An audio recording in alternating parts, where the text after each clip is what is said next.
Hello and welcome to Lizzie's Lair. Today we are going to be reading some mimic stories. And I'm going to try to make a segment out of this. We'll probably do about 3 stories each week, uh, one video per week. Uh, I am a mom, so I have my baby monitor set up where I can see her um, while I do this. So, we're just going to dive right in because you got to start somewhere, right? My daughter saw a mimic of her little sister. Before this is discounted as a story of a children's imagination or make believe, telling fibs, let me give context. My child is on the spectrum. She is very serious and analytical. She has such a high sense of justice and a concept of truth telling that she will often clarify details of past conversations just to make sure she has told the whole truth. What I am saying is, I trust her implicitly. She has no schizoaffective issues. It looks like she meant to say schizo, but I don't think that's what she meant. The girls will be referred to as R and W. One afternoon, I was in my bedroom and my oldest daughter, R, burst through my door in a hurry. She's tense and looks on the verge of tears. She proceeds to tell me, through quick breaths and fast, exaggerated movements, that she saw an unmoving, unblinking version of her sister crouched under her bed. When I asked her to explain, she delivered it in a run on sentence, something to the effect of, I went to my room to get my skates under my bed, and when I lifted the blanket to look, W was underneath the bed, and she wasn't moving or blinking her eyes, but I thought it was weird because she was in the lounge room, and then I thought she must be playing tricks on me, so I was saying her name, W, W, what are you doing? But she never moved, and she didn't blink or answer me, so I ran out of the room to check, and she was in the lounge room watching TV, so I don't know who was under my bed. I remember putting an arm over her shoulder and then placing my other hand on her chest while trying to soothe her, and her heart was pounding like crazy. Due to this situation, defying belief, I said generic things.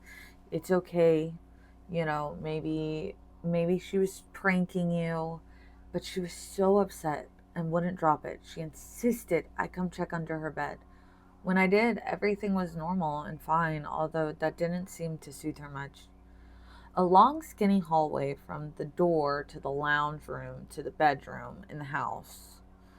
So I knew very well where her sister that I knew very well her sister couldn't have snuck past her to do such a thing. What leads me further to believe this incident was true, or believed by W to be true, is the fact my youngest daughter is a very hyperactive and zany person who wouldn't have been able to keep it to herself if she played such a prank. She would have been hysterically laughing and recalling the incident all afternoon if such a plan had been so perfectly executed. Instead, the opposite was true. She was totally focused on watching the TV, barely paying enough attention to what I was saying when I tried to talk to her about it. Suffice to say, my oldest daughter spent the entire afternoon very disturbed and uncertain. It wasn't until several years later, when I became acquainted with Reddit, that I realized tales of mimic were such a thing. Although our experience doesn't align entirely with overall stereotypes I've read on the platform, I still find the experience fascinating. This was posted by Gentle Thistles a month ago on Paranormal Encounters, the subreddit. That's crazy. That's crazy. I think I think the scariest part about a mimic is how often they can pretend to be a family member or something like that. It's so shell shocking. All right. So our next story is from the subreddit Paranormal. It was posted 10 months ago by Buttery Spaceman. My childhood home had a mimic for almost 20 years. I never thought to Google what this is until discussing it with my wife today, and strongly believe we had a mimic growing up. Reading some of your accounts of very similar events brought me to actual tears. I've told this story to people growing up throughout my life and have never forgotten it. It presented itself several times in the house over the course of many years, twice in very similar ways, and stopped after the final one. When I was very young, probably 6 or so, I woke up late at night to see my mom cross my bedroom door. My parents' bedroom and mine were next to one another at the time, with a bathroom across the hall. It was very specifically my mom. She had a specific nightgown. I called out to her, and it arched its back and contorted itself in a way I can only describe as like when a cat does it. I put my head back down and covered my head, and when I looked again, it was gone. Fast forward a few years to maybe middle school. I'm downstairs, home alone, and the power goes out in the middle of the day. The house was a bit older and had rattly drop ceilings in the basement, so whenever I was down there, I could usually tell where everyone in my family was. A second after the power goes out, I hear a solid minute of what sounded like very heavy boots stomping around upstairs, and thuds and rattlings, as if things in the house were being dragged and thrown around. After it stopped and I eventually went upstairs, there wasn't a thing out of place. The third physical event was a few years later, near the end of high school. I sometimes would doze off on the couch in the basement on the weekend, staying up too late. One night, I woke up, looked over the back of the couch, and what looked like my dad was sitting at the family computer. The lights were off downstairs, but I could see him in the glow of the monitor. This was pretty unusual, as my dad was not really a night owl. I called out to him, and the same thing happened as the first time. I can only describe it as bristling and changing its posture to be deeply hostile looking without turning to look at me. Put my head back down for a second to compose myself and try to get a grip and make sure I wasn't just freaking myself out, and make sure absolutely I was in fact awake. I got back up and it was gone. I was not sleeping.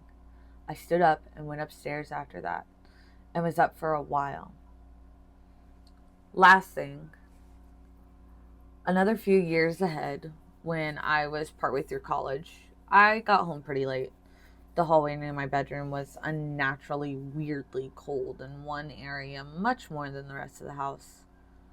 I knew full on something was strange, but tried to put it out of my mind and forced myself to be rational. I got in bed and felt someone sit on the edge of the bed on the edge of the bed on the side from where I was facing. Totally frozen in shock at this point.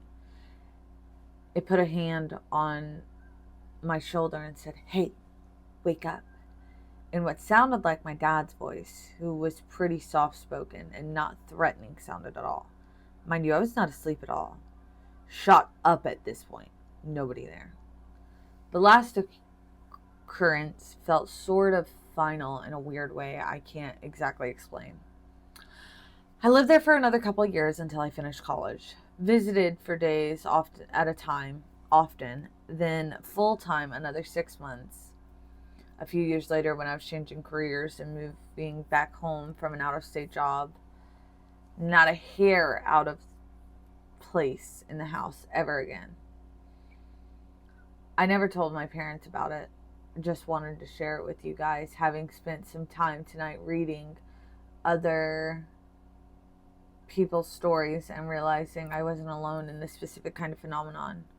Why it presented itself in such a frightening way but spoke so gently, I have no idea. Freaks me the fuck out talking about it still to this day, though. That's actually crazy. I'm glad it stopped. The comments are pretty much just people being like, this is crazy, you know. So yeah, it's creepy. This is going to be our longest one. And it's crazy. I just heard this story on a podcast the other day. But I'm going to read it anyways because I just stumbled upon it on Reddit. So why not? Mimics and skinwalker still. This one was crazy. Dude. So, okay.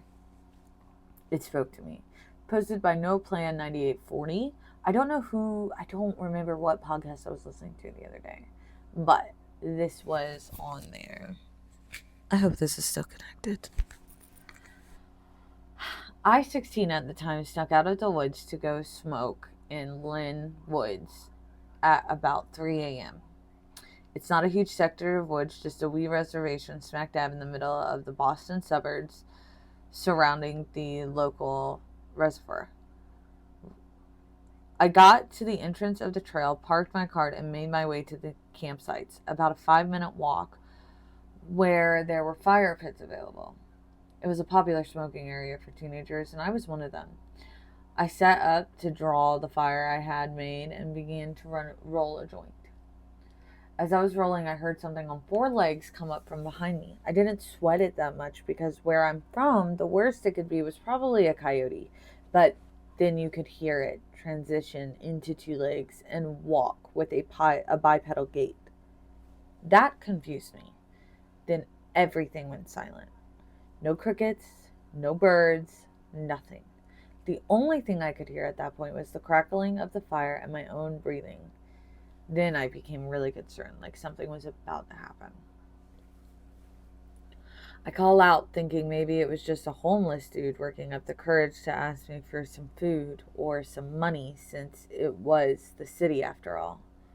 I say hello and ask if anyone's there. Silent still for about a minute. Oh, shit. Everything's telling me to run, but I stay because I thought if it was an animal trying to hunt me, I should stand my ground and try to make myself appear I'm not worth the risk. Then whatever it was, talked. It sounded almost like a parrot mimicking its owner's voice, and it asked to bum a light. Can I bum a light? It said. At first I'm relieved because at least I know it's not an animal, but the way it spoke was truly uncanny. I said, sure, but you have to come out where I can see you. You're giving me the creeps, dude. Then it asked again and again, 3 times. Then I was really freaked out and I knew something was really wrong. I told it to fuck off and find someone else to ask if he was going to be creepy about it, and then it ran off on all fours. You could hear all 4 feet hitting the ground as it ran away. The crickets came back. The night birds started to chirp again. The air even felt warmer. The feeling of dread washed over me, and I knew I had to book it. I calmly pack all my stuff back up, put out the fire, and make my way down to the trail in the car. I wanted to run. Part of me still wanted to believe that it was just some creepy dude trying to get with a 16-year-old girl in the woods by herself. If I played it cool and acted like I wasn't scared, maybe he'd back off. My mother always taught me to make a scene in that scenario, and I was prepared to knife whatever came at me. I also thought maybe it was an animal. Also thought if it was an animal, I wouldn't trigger its hunting instincts if I just walked instead of ran. But every hair on the back of my neck was standing up. That feeling of being watched is definitely real. I finally see my car about 200 feet ahead, but I am still on high alert. I feel safe, but I'm definitely on high alert. I feel secure enough to look behind me, and sure enough, maybe 40 feet behind me is a male deer on its hind legs in the middle of the trail. I freak. I've never heard of a skinwalker, never believed in anything like them at the time, never even knew what they were. But I knew something about that image was seriously wrong, and I lost my composure and booked it to my car.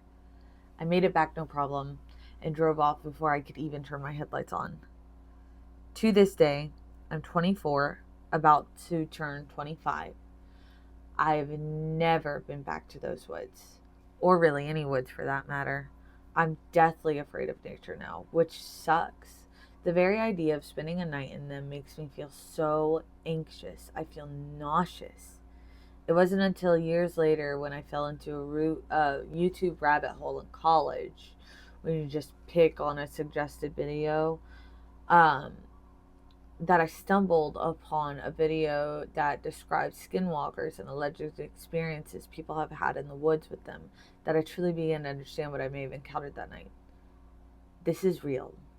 I don't know if they're as aggressive or as dangerous as people make them out to be in the stories I've seen online, because in my experience it seemed pretty curious and backed off when I confronted it, still thinking it was just a creepy dude looking to score. But to this day, thinking about it makes me shudder and I get a pit in my stomach. I'd love to hear y'all's thoughts on this. I'd love to have this debunked even. I loved those woods and sort of wanted to have been just a weird dude. But I've had some weird, very similar stories about from the locals about those woods, and now I don't know what to think. Again, this was posted by No Plan 9840 Skinwalkers 2 years ago. I just heard this story on a podcast, literally, like, just heard this story on a podcast recently. So,